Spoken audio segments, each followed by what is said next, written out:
hello, and welcome to Exhale into Life with Regina. When Regina speaks, everybody listens. So thank you so much for joining us today, and I have my special guest with me, Asha Habib. So excited to have us, and I'll be introducing her bio a little later. So before we get into anything, I do want to let you know that you are live streaming on WJZZ Cool TV, the coolest station in the world. Please don't forget to subscribe, share, like, and comment. And so we're looking forward to you doing that. Don't forget to like, share, comment, and subscribe. And thank you once again for joining. I want to discuss a topic that I've been hearing a little about, which is empathy. And I'm inviting my guest, Asha, to also discuss this because I think it is a worthwhile topic for us to talk about. And the reason being is because I'm hearing from particularly, they would consider people on the right.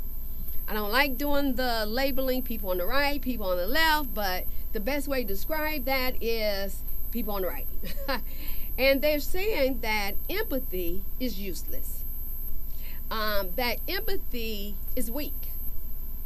And I find that very interesting to hear that. And by this being Wellness Awareness Month, I just wanted to talk about that a little. And if you want to comment about it, please do so. And let us know your thoughts on empathy. So empathy is really being able to walk in somebody else's shoes. That's what it is. Most people see it as relating. It's not relating to the other person, even though you may be able to relate to the other person, experience really listening to how they experience the situation is so important because our experiences are different. So walking in someone else's shoes is really listening to their thoughts and to their feelings of how they were impacted. What I have found though, what we do as a people, we'll take over the conversation. They'll start sharing about their situation, and all of a sudden, you start telling about what you went through. It shuts the person totally down, and then it's just no more of hearing or understanding their feelings and their impact because it becomes all about you. But that's not what this side is talking about. They saying it's weak and it's useless. And I'm wondering what makes it so useless, right? The ability to understand someone, to understand how a situation impacted them, to walk with them and understand their point and their thoughts and their views. That's what it's giving you an opportunity to do. And I think about also being compassionate. Now, compassion and empathy are different. Compassion takes an action. Okay, that means you're going to move on an action. So think about, for those of us who are Christians, into God's word, think about the Samaritan and how he saw a man on the road. And there, I think there was the Samaritan, and then there was another man, maybe a rabbi or a rich man. I can't remember the story.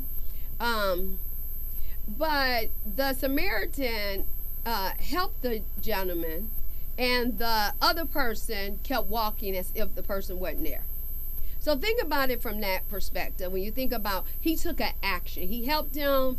He put him up in a hotel and did something for him. What I do with empathy, I find some truth in what the individual is saying, what they're talking about. I try to walk with them in it. And I may even be able to relate, but I'm not really impressing my story upon them. I'm really following their story all the way to the end. I get curious about it. I'm asking questions about it. I really want to understand their story. And I don't know how that's weak. So I want to encourage us, and I'm going to invite you, Asha, to get some insight on what you think about, empathy and the fact it's being seen as weak. And what's your thoughts about it? Empathy. That's always a good topic. I always like to say empathy helps us, as you mentioned, not just relate, but also walk in that person's shoes. Right? Everyone has a different upbringing, different experiences in life, which shapes how we operate, how we act, the way we think, our behaviors. And I think when we have empathy for other people, we can understand. Oh, I might not agree with what you did. I might not do it how you did, but I can understand how you got there. Yes. And I think that's the big part for empathy with me, right? I love that. Yes. Yeah. Yes. I can understand. I don't have to agree. We were kind of talking about that earlier today, right? Yeah. It's almost like we think that people got to think the way we think. Yep. Yeah. Why don't you talk a little bit about that for us? So, I could use something like we, even in school, when we talk about kids in school, or especially if we have school is starting back, so that's a big thing. To have empathy, Yes. you'll be meeting people from different backgrounds, different experiences, different lifestyles in general, and you want to be empathetic on how you interact with them. That's how you build relationships. Yes. Right? Because we're not going to always agree. We're different. Yeah, we are. We are different. not going to always agree. So it's important for me to understand you, like to communicate. That's the big thing in communication too, right? Yes. People communicate to be defensive, but if you communicate to understand where that person is coming from, then we're able to build better relationships too. Much better relationships. And you're mentioning school right now. And so, word to teachers, a word to parents. I am a parent. Asha is a parent. And so what I can say about that is it takes a lot of courage to listen to your children. I have a daughter. I think, Asha, you have two daughters. Yes. And so it takes a lot of courage to listen to your children, because we just want to tell them what to do. We want to tell them we've been there, done that, and they just need to listen to avoid the traps. We've gone through. We don't want them to go down the same path that we've taken, and we do this big old spiel. And I started thinking about that, Yeah. What's wrong with some of the paths that I take? And now there are some paths I do not want my daughter going down. But there are some paths I do want her to experience. I am not of the mind. And this is maybe where I don't have the empathy. I was just going to say, with our kids, we got to have empathy We for do their have to experiences have too. empathy for their experience, but what I was going to say, I don't have, it's not so much I have empathy. I think there is a time where we have to have tough love.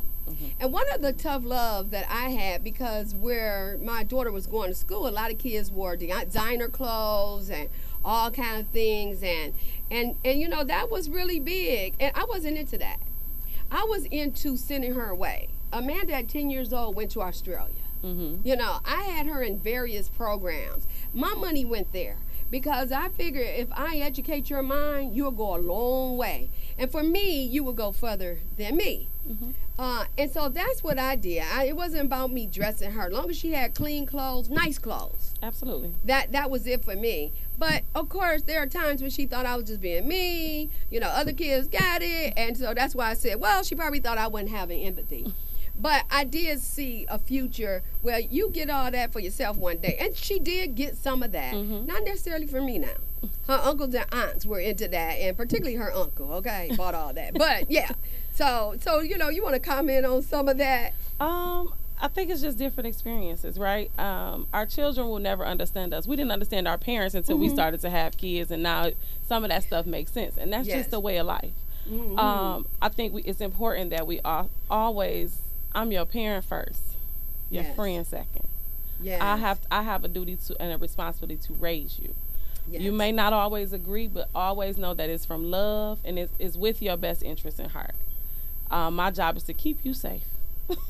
That right there. Yeah, I got to keep you safe. I got to keep you safe. So with that, you may not always agree with my decisions. It may not always make sense, but just know it's from love. It's from love. And so understanding what comes from love, what's empathy about, what's compassion about, those are tools that we need. And so anybody walking around talking about they love Jesus or saying that they are a Christian, those are necessary tools in the kingdom of God. Do not be fooled that you can have a hardened heart and think that's going to be okay in God's kingdom. God gave up his only son, And do you think that he gave up his only son for you to walk around with a hardened heart? I just want you to think about that for a minute. Right. So hearing that on the other side, I want to tell you, you love God. Empathy, compassion, generosity, kindness is a must-have in his kingdom. Now, you're welcome to comment. Please subscribe. You are live streaming on WJZZ Cool TV, the coolest station in the world. And we welcome your thoughts and opinions. And so, Asha, I'm going to close that out unless you have something else you would like to share. Mm-hmm. All right. So, once again, you are watching Exhale into Life with Regina. When Regina speaks, everybody listens. And this is an exhale where we can honor our breath, where we can take off the weight of the whole week and just get down into this conversation with Asha Habib. And so today we're highlighting the mental health and emotional wellness of youth and families. We're taking that diving deep into the mother-daughter dynamic, the power of connection, and the importance of creating safe spaces for healing across generations. So Asha Habib is a LMSW, a mental health consultant, program development strategist, and the incredible founder and clinical director of Voices of Generations. It is a 501c3 and Voices of Generations Healing Hub, PLLC. Asha is a trailblazer in guiding families, especially mothers and daughters, through the beautiful and complex journey of relationship, identity, and emotional wellness. And so welcome, Asha. Thank you. I love the fact that you are into the mother-daughter relationship. And I think that is so important. I just want to share with the audience, this weekend I'm having my event, Sisters Journeying Together. It's called Women Empowering Girls Tea Party. There's still time to get tickets. You can go to sistersjourneyingtogether.org. And it really birthed from my book, Mommy, I Need You. And it's about the sexual abuse I suffered at the hands of a next-door neighbor and how my mom didn't believe me. But my dad wasn't off the hook either, because eventually he found out and didn't believe me either. But it is about the healing power of God, forgiveness, compassion, restoration, and deliverance. And so once again, I started this organization for we can provide a voice for young girls between the ages of 12 and 19 to bring about self-awareness and leadership, and which is so important. And so I'm just going to segue into that. And you're specializing in mother-daughter relationships. What drew you to this area? As a daughter and a mother now, I understand the complexities of the relationships. Mm-hmm. My mother and I always didn't have the best relationship, but through growth, educating myself, experiences, we were able to cultivate. I was able to forgive her for what I felt she was at fault for, and hoping she can forgive me for behaviors and actions that didn't make the relationship any easier. Yes. So in knowing that, I wanted to foster something different with my daughters, and I want to help mothers and daughters communicate. I think communication is the biggest thing. When you talked about empathy earlier and how we raise our children, a part of that is we don't communicate, right? We just say, because I said so. Yes. Or this is the way it is, or we're making decisions and not including them, right? Yes. When there's age-appropriate ways to communicate with our children about how we're parenting.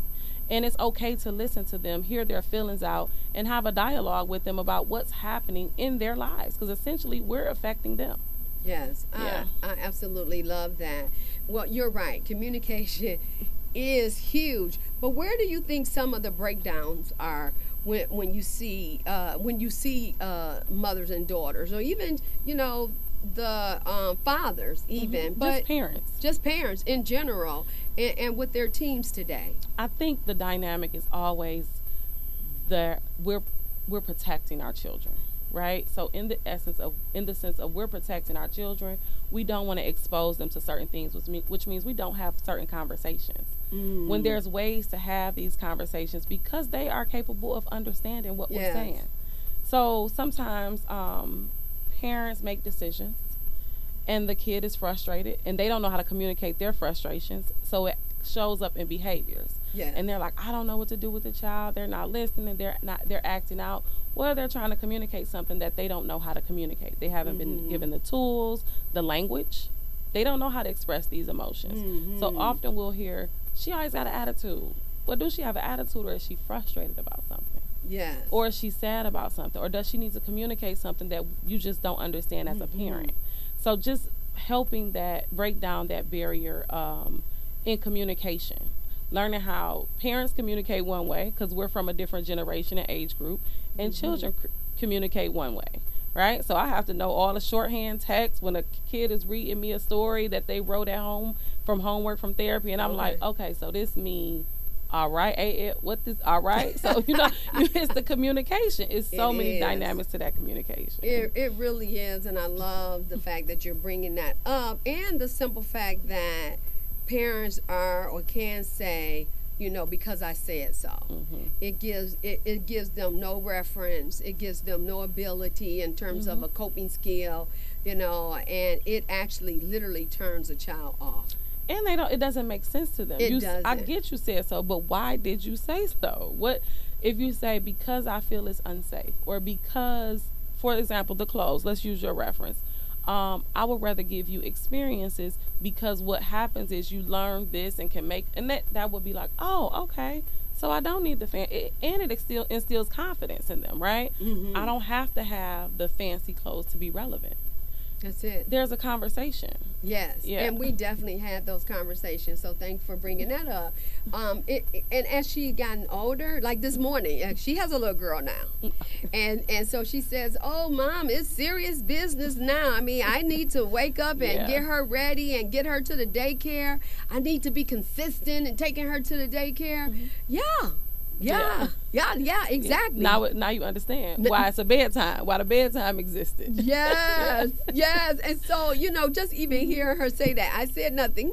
I was like, oh, yeah, but, not saying, like, I told you that, or now you understand, now you walking in my shoes. No, I didn't go preaching that way, but it's true. Right. It really is true that you, when I realized that as much as I had these feelings towards my mother, as I got older, I was like, I am my mother's daughter.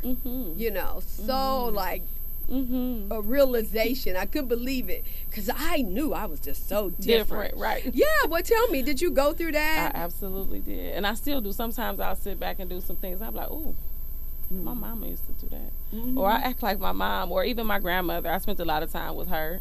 She raised me as well, so definitely some things. And I'll say some words, and my aunt even made a reference when I was out helping her. I think I said, I breathed or exhaled or did something, and she was like, Grandma used to do that. And I was like, yeah, that's where I got it from. Still from, I remember being 5-6 years old, and she would exhale, and now I'm at the point where that's what I do. Like, whew. Yes. I love that. It's so funny, because I think my granddaughter heard my sister, because my sister says wow a lot, right? So my granddaughter was watching Elmo, and she was sitting up like this, and she was like, wow.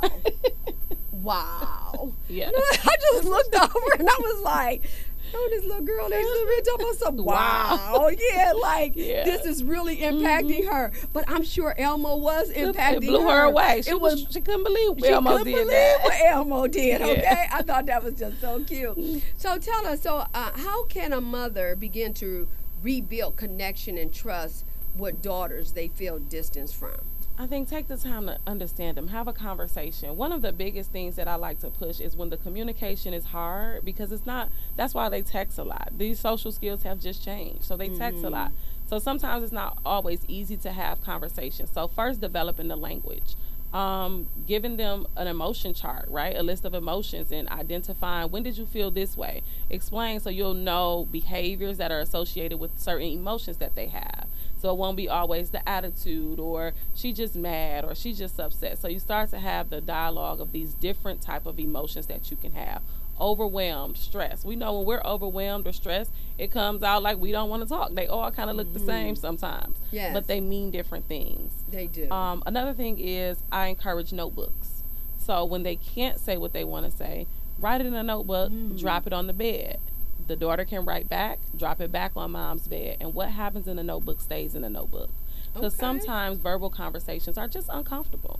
And until they fully develop the language or the confidence to have these conversations, it's safe to write them in these notebooks. I love that because until it's safe to even that I can trust you. Yeah. Because believe it or not, a lot of mothers are not trusted with their daughter's feelings. They don't open up.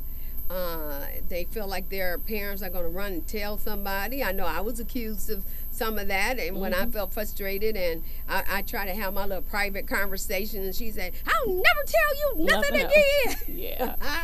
Yeah. Yeah, I mean, and so you can tear down, trust. Yeah. And so what I'm hearing you say, do the notebooks, the back and forth. Parents also struggle with apologizing. So go ahead. Be vulnerable. Be vulnerable. Be vulnerable. They don't know all the things that you are going through. Yes. And we try to hide it, and no matter how much we try to hide that emotion, they'll feel it. They're our children. Yes. We feel when something's wrong with them, so why do we think that they don't feel when something's going on with us?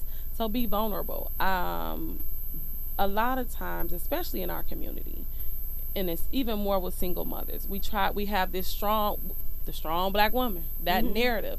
So we try to protect all of the things that are around us and be stoic. And sometimes it's important to be vulnerable because that teaches them vulnerability. Yes. It teaches them how to be empathetic. Like, oh, mom is going through this. Okay, this means maybe I should wash dishes a little more around the house. It helps. It lightens the load sometimes for you. It makes things easier. And then apologizing. Yes. That's part of being acknowledging I was wrong. I don't know everything.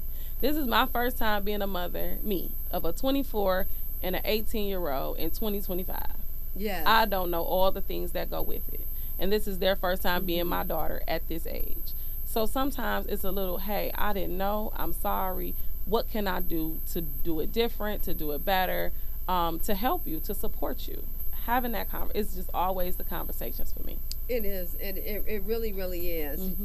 Having the conversations, but also, wouldn't you say, respecting the child's boundaries as well? Yeah, and that can be tough. When my daughter would say, "Mom, I just don't want to talk about it right now. I'm the mama, okay?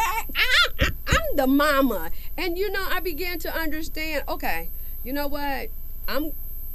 Maybe we can table this conversation for now, but eventually we're gonna need to have this conversation because when I had it, when she did not want to be bothered. And so listen up, parents, it only made matters worse. It did not make the situation better. I'm a person that always likes to talk about it. So I've been in the learning season of to just let things be. I've been practicing that.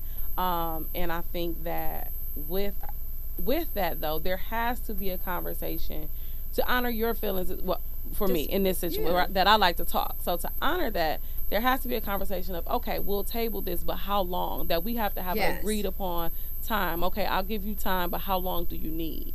And we don't know, but if we set these rules and boundaries up front, I know you like to kind of think about things and ponder on them or process it in your own way. So we'll give it 24 to 48 hours. In 48 hours, we got to come back and have a conversation about it. Whether we write it down, whether we can sit back to back where we're not looking at each other so you can fully express yourself. But let's sit down and revisit that. Earlier you were mentioning about, like they got an attitude, the angry black woman. My take on it is that it's very dangerous when we start labeling what we don't understand. Absolutely. Can you speak to that? Yeah, I think all of the things, right? How often do we throw around the word now on social media, trauma or gaslighting, or what's the other one? Not manipulative. What's the other one? Narcissist. Yes, that's the one. Yes. Yeah. So we mislabel, and then we wear things, right? So when people label you a certain way, right? Imagine you as a child hearing somebody, oh, she always angry. That walks with her. That walks with the child, he or she. Yes. They have an attitude problem. They have anger issues. That walks with them, and that's the little voice that they hear that kind of pokes at their confidence, or it shapes them as they get older. It sometimes create insecurities in rooms because now how is everybody else perceiving me if I always hear I have an attitude? Yes. Yeah. That's so important. Now, I will have to say the fact that my mother did not believe me, and let me just say, when it happened, I really didn't understand what happened to me, but I do know that I was called a liar. I did understand that I wasn't telling the truth, and for years I walked with trying not to be a liar. When I wasn't. So now you're overthinking everything you say. Overthinking everything I say, making sure I'm not offending. It just grew and morphed into other things that it didn't need to. Yeah. And the support, I tell parents now that before you go calling your child a liar, investigate. Investigate, even if you don't want to know. Yeah. How about that? Yeah. Even when you don't want to know, investigate. Find the courage, because that child doesn't need to live a life thinking that they're something that they're not, because you didn't do what you could have done. And it teaches them, when you don't investigate or you don't ask the questions, it teaches them to also minimize their feelings, to suppress their emotions. And then you get a kid who's holding things in, and you're like, well, they don't talk. Well, they tried. They tried. No, that's very good. Yes, I'm so happy you said that, because it does have an impact where a child would say, like my daughter. Now, she said, I'll never share with you again. That was not the case. But we did begin to put up those boundaries where I tried to be careful about what I said and what I did, and understanding her that she had boundaries and she had a right, to her feelings. But when we don't respect our child or our children, we do create a space where they'll suppress and they will not open up. Absolutely. Yeah. And I think there's a way, because we need support as well as parents. So there's a way to have conversations with your children when they bring certain things to you. Now, their business is their business. They deserve privacy too. But if there's a situation where you like, hey, I got to reach out to somebody and I trust this person. So as a direct connection of you trusting me, I trust this person. I hope you'll trust them as well, because I can't do this alone. Sometimes I have to lean on people for support, just like you lean on me. So in that case, I'm going to reach out to this trusted individual to help me with you navigating through whatever this is we're experiencing. Yeah. And something I said earlier about finding truth in what they're saying. Not the habit of telling them you don't know what you're talking about. Oh, yeah. Yeah. Because that's their experience. So they know what they're talking about in their experience. And so I like that. It's recognizing where they are, talking with your children, being open-minded, finding the courage not to overshadow them. Yeah. You got to get down in their world. Yeah, you have to get in their world. Think of a toddler when they're exploring, and you're like, how did you find that? Well, they found that because they down there in their world. They'll pick up something off the floor, a toddler, and put it in their mouth. And you're like, I didn't even see that. Well, you got to get down there in their world and see what's going on. That's good. This is real good. Well, tell me, now you work with new therapists. Yes. So what's one piece of advice you give clinicians trying to build safe and inclusive spaces for youth? Empathy. Empathy. We got to go back to that. That's what creates that safe space. That's what helps you build the rapport and lets them know that you aren't judging them. You are there listening, and you are there to understand them. That empathy goes a long way. I think before you can even start to engage a client with any interventions or anything, you have to build that rapport to where they trust you. And why would they trust you if they don't feel you understand them? Okay. Yeah. So in helping new therapists come about, do you have a program that you have for them? Like, in what ways do you help them to become that mature therapist? It's more coaching and development. So most clinicians that I help come on board with my practice, and it's more coaching and development. Now, I do offer supervision. Okay. So if you are a new therapist entering the field and you already have you're already set up practicing somewhere and you just want supervision, I am open to that as well. So we do offer supervision services as well. That's wonderful. So coaching and supervision. Yes. What about case consultation? Yes, absolutely. Absolutely. Okay. And do you find that new therapists are willing to open up and they're definitely they'll bring cases and we'll talk about them, and the biggest one I always have is because they're new therapists, they're always so ambitious to help, and then they Yes. get burnt out very quickly Oh, yeah. because they're doing the work. Yes. And I always say, okay, you have to also put some work on your client. Let them know that you're here to support them. So always say, well, what do you need from me? Mhm. How can I support you? One that shows, hey, I'm here to help you in whatever way you may need. I'm here to meet you where you are, as well as it takes the work of you trying to figure out what they need. So that's probably the biggest one to say, no, you got to put it back on your client sometimes and say, how can I help you? Yes, Yeah. yes. Well, you're right. New therapists are eager to help and jump in and get so burned out Quickly. quickly. I was saying the other day because I try not to help. I try to guide them or in these practices that I do, because I do team CBT, and it's just really about not trying to do the work for the therapist. Right. It's so for the client. It's so important they do the work. And I felt me cross over. And How I knew I got tired. And I was like, Yeah. Regina, you crossed over. That means you was doing too much lifting. I was doing too much lifting. And I was like, okay, you need to reel yourself back. So I began to breathe and just settle down, because it's good when a person wants help. We have to understand as therapists, and I'm not sure, do you run into this, where I think that clients have been influenced, or patients have been influenced by television, and they're going to come in our offices, or now it's virtual, and they're going to sit back and we're just going to give them a lot of advice. Have you experienced that? I get sometimes that say they are looking for advice. And I walk them down and make them create their own advice eventually. Okay. Yep. So I'll walk them through some steps, and I'll say, so what do you think you could do? And then by the end of it, we've came up with 3 to 5 different things. And I'm like, you created those. All right. Yeah. Yes. So just guiding them through it, though. Yes, most definitely. Well, tell me, what role do you think self-compassion plays in the healing relationship for mothers and daughters, but also for mothers? Yeah, that's a good one. I think self-compassion is across the board, though. You know, when you're talking about a healing journey, we aren't perfect. So we got to remember to give ourselves grace, right? We extend grace to everybody else around us. Oh, they probably having a bad day, or this happened, and that's why we extend grace to everybody else but ourselves. And I think that if I could say anything, is to reset. You have to rest, right? Resting is part of a journey as well. Like, you're doing the work, you're learning, you're trying to do better, you're making the changes, but you're not resting yourself.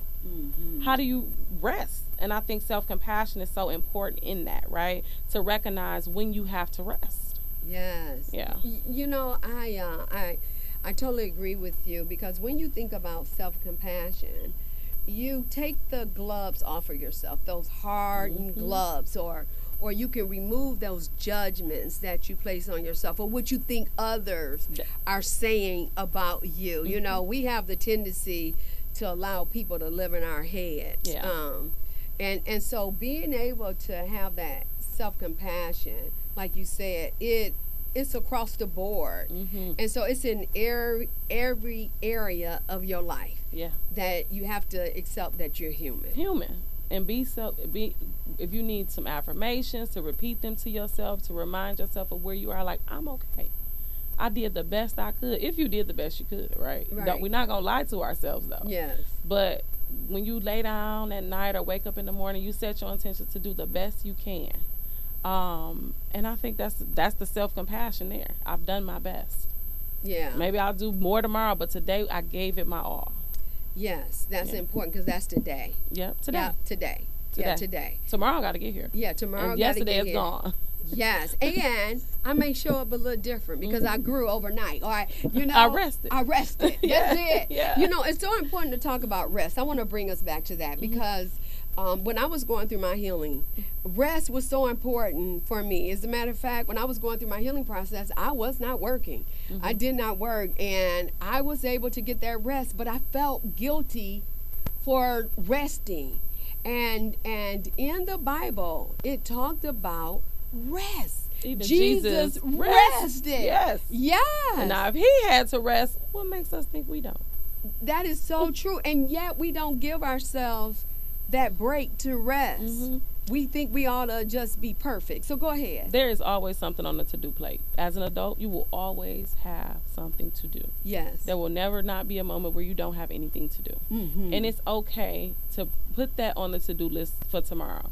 I even think about parents who are like, I'm exhausted. I had to come home and wash the dishes. I don't like dishes in my sink at night either. Okay. But them dishes will be okay till tomorrow.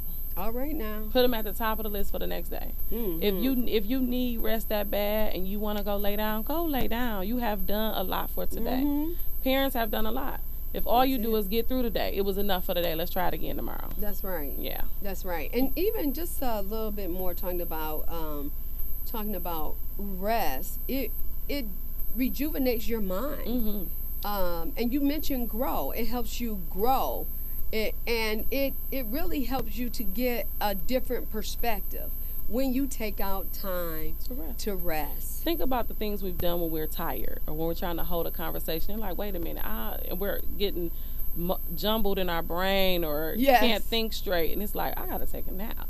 Yes. And then you come back with a clearer mind and all kind of things. So that mistakes happen when you don't rest. Yes. You know, I want to share this. When my husband retired, before he retired, he was a sales rep. Mm-hmm. Very high, stressful job. But one of the things I noticed about him, to clear his mind, he would take 10 minutes to rest and sleep. And I would just watch this man's head go down for 10 minutes. For 10 minutes.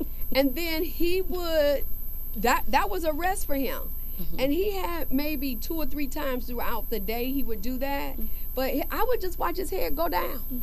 Mm-hmm. And because I was working from home at the time. Mm-hmm. And he'll just rest, and then he'll get up, and he was like an Energizer bunny. That was a power nap. That was a power nap. Mm-hmm. He would take those power naps. And I was just one day I said to him, what is that about? And he said, that's how I rest my mind. I need to rejuvenate. I need to get moving again. But I need this break. Yeah, I worked at a mental health hospital, and that's when I realized how important naps were. Okay. And every night, I was probably one of the newer ones in the office that we were in. It was 4 of us. And every day around 1 o'clock, they would shut the lights off in the office, and everybody would lay their head down. Okay. And I mean, it made a world of difference. And I was adamant. That was before COVID. So during COVID, after COVID, I'm a nap person. Okay. I got an hour set in my day throughout the day. I kind of lay across my couch and just, even if I don't sleep, I rest.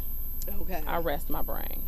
That's so important. I can take notes. Okay. Because sometimes when I get to going, it's so hard to rest my brain. And then I have the audacity to rest my brain, and then I'll do a whole stretch. I'll stay up to the next day trying to do stuff. Yes, it's crazy. Yes. I'm like, woo, what's going on Then here? you're overwhelmed and frustrated somewhere down the line during that week. Yes, for sure, right? Yeah. Yes, for sure. Something's not getting done. I'm too tired. I'm eating junk food. I'm trying to find the energy. And I know that's just a big lie. I just want you guys to know that's a big lie that you sit there and you eat that junk food. It's going to help. No, all it's going to do is help you gain weight.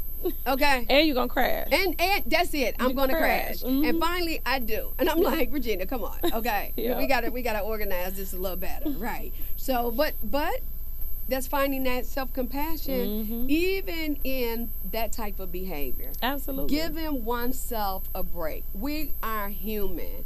And just even helping clients, because a lot of times when clients come in, Asha, wouldn't you say that they come in feeling like some of them are very open to therapy. But some of them may come in and say, I shouldn't really be here.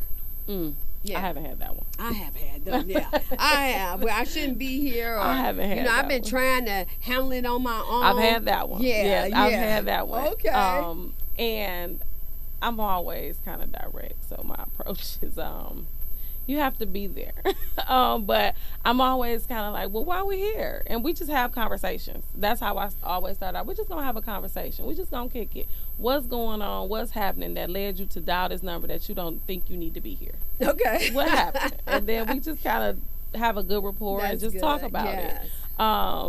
even with the self-compassion, I do tell them up front, this healing is a journey. It's a journey. Transformation is a journey. When you're talking about changing, it's a journey. And you may be feel like you're doing everything right and you're going through the therapy process and handling it well and making the adjustments.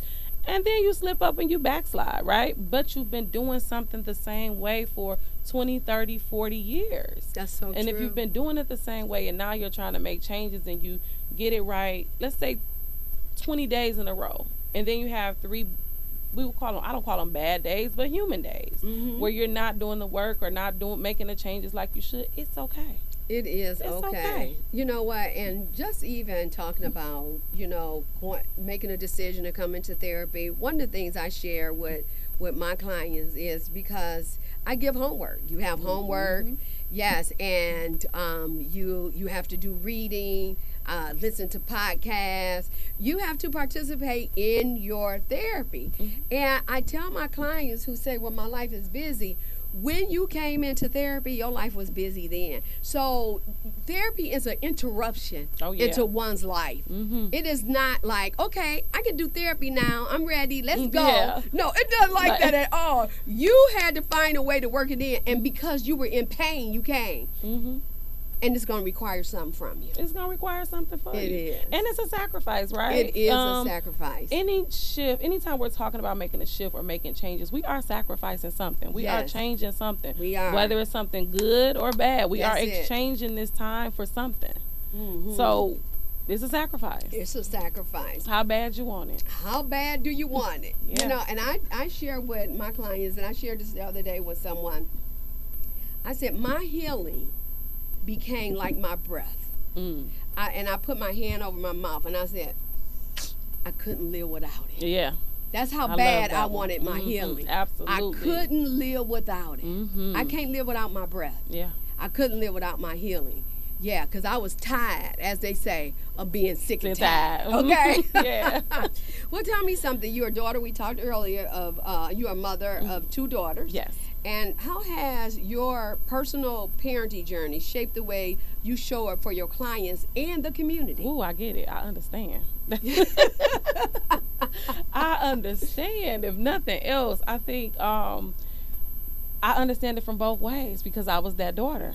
Okay. So I was the daughter. So when the daughters come in or the children, the teens, I was once that teen. Yes. And then as a mother, I understand what they are feeling. And I think that's why I can have the conversation from both angles. I can have the conversation of that teen that was like frustrated and it was coming out as an attitude or didn't want to talk or isolation. And then I can speak as that mother who's dealing with that teen. Yes. Because I've had that teen. Yes. Somewhere along the way, I've had that teen. Well, we met at Save a Girl, Saxaw. Yeah, Saxaw. I always want to do the short version, Saxaw. For some reason, I get stuck on Sax. Yeah, so we met at Saxaw, and it's beautiful. Why don't you tell us about Saxaw? Absolutely. And how we met and the work that you do there. Yeah, so this is our 15th year. We are a mentoring organization, so what we do is provide mentorship based on four pillars. So it's mentorship we take professional women from across the country, college girls from HBCUs across the country, and then high school girls local to that area. And we pair them in what we call a triad for a mentorship relationship focused on career entrepreneurship, health and wellness, lifestyle and leadership, and financial literacy and wealth legacy. And through that, we hope that they build relationships. We give them experiences and exposure to different activities around the country. We try to build and develop them and make them prepared just for the world of adulting, what you'll encounter in career. We have a program called She CEO to develop them as entrepreneurs. We hope to connect them with internships. There's just so many experiences. Just recently, we had a few young ladies attend Essence Festival, and they were able to work at the convention center. So they got real work experience. That's awesome. On a national platform in front of tons of people. We also took some young ladies to the United States Black Chambers Conference in D.C. So we're taking some young ladies to Afrotech. So there's always different events and ways of exposure, and we have scholarships we connect them with. So just always just building and encouraging them to show up as their best self. And we always like to tell them it's a gift in showing up. So when you show up, you never know what you might get. I absolutely love that because I just enjoyed it wholeheartedly. Yes. I am a mentor. I need to reconnect with my mentee. She's our mentor. Yes. And it's just, I had an absolute ball when we were in Atlanta. Yes. I absolutely loved it, and one of the reasons why I reached out because I have a mentoring group and organization, and I needed guidance. I needed to see how others are doing it, and Glenda, who is the founder Yes. of SAGSAW, invited me with open arms. Yeah, and that's another thing about about Save a Girl is while it is a mentoring organization and we are mentoring young women, we develop a sisterhood. I think back when I first started and I was moving across the country and I went to Texas and hated it. When I moved to North Carolina, I moved in with a mentor from SAGSAW. Okay. Yeah, she was like, you can come stay here. I was with her for like maybe 45 days, but it helped me during that transition. So we develop a sisterhood, not just with the younger women, but with each other. We get support. We get to rely on each other, call and say, I'm here because you were at SAGSAW, right? Yes. This is a sisterhood we've created. Yes, yes, that is wonderful because I did. I mean, look at us now. Right. We're here together. Absolutely. And we've done. I think I know we've done lunch together. Yep. We've talked on the phone together, and so I am in the sisterhood. Absolutely. Yes, and the support of supporting me with my upcoming event. So I've received some support from that, and so yes, I absolutely love it. Our tagline with SAGSAW is "Save a Girl, Save a World," celebrating the spirit of sisterly love. That's great. Yeah. Celebrate in the spirit of sisterly love. And you know, sisters need one another, right? Absolutely. We absolutely need one another because we are labeled in the world. We are labeled by one another, and we need one another. Yes. Yes. And that is probably one of my biggest things, just probably one of my silent missions is to break that narrative or that stereotype that women are negative or catty or can't get along. So I always look at any opportunity to bring women together in a supportive environment. Yeah. Well, so, you speak often about finding your voice, right? So what does that mean in practical terms for someone navigating mental health struggles or generational trauma? It probably means most importantly is learning the words to communicate your vulnerability. Yes. Yeah, learning how to say what it is you're feeling and not be ashamed. Yes. Be who you are. We're all different. We all have different walks, and everybody got something. Yes. Everybody has something. So finding your voice means the ability to show up as you are and communicate that without any embarrassment, without being self-conscious, this is who I am. This is what I come with. This is what I'm working on. But this is ultimately who Aisha is. All right now. Love it, love it, love it, love it. So you have been watching Exhale into Life with Regina. When Regina speaks, everybody listen. You are live streaming on WJZZ Cool TV, the coolest station in the world. Don't forget to comment, share, like, and subscribe. Well, before we end, Asha, please tell us how they can get in contact with you. What is a parting word you would like to say to the audience? I would like to first say one of my favorite quotes is, "Do not go where the path may lead. Go where there is no path and leave a trail." All right. That is probably my favorite quote, and you can find me on Instagram, Aisha AISHA .Habib HABEEB.LMSW, and also under Voices of Generations. And we also have a website, www.voicesofgenerations.com. Now tell us about the hub a little. We have a little bit more time. Yes. Tell me about the hub. So the Healing Hub, we are growing. So that's where the Healing Hub. We were just Voice of Generations at first, but now we are doing more than just therapy. We also have support groups. We have memberships. Under our membership, you will have access to different partners. So it's growing. That's where the Healing, we will be a hub for healing. We will offer spaces where you can come and center yourself, like calm rooms, workout opportunities. So we have different things that we do throughout the month where you can engage with us. If it's just not therapy, you just maybe want some support. We are a hub for that. Wow. Well, we have to talk more about that. Yes. So once again, give them your information. Again, www.voicesofgenerations.com, and my Instagram is aisha.habib.lmsw, or the business is Voices of Generations, also on Instagram. And how did you come up with that name?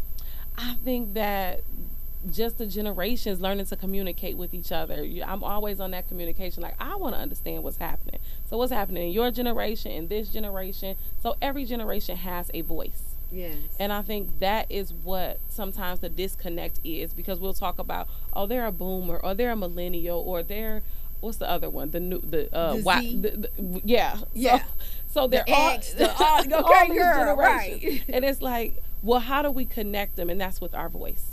That's wonderful. Well, Yeah. thank you so much Thank for being you. on Exhale into Life was with a- Regina. It was a pleasure. Yes, yes, yes. And so we look forward to engaging next Friday. Next Friday is the 29th, so we still on National Wellness Awareness. My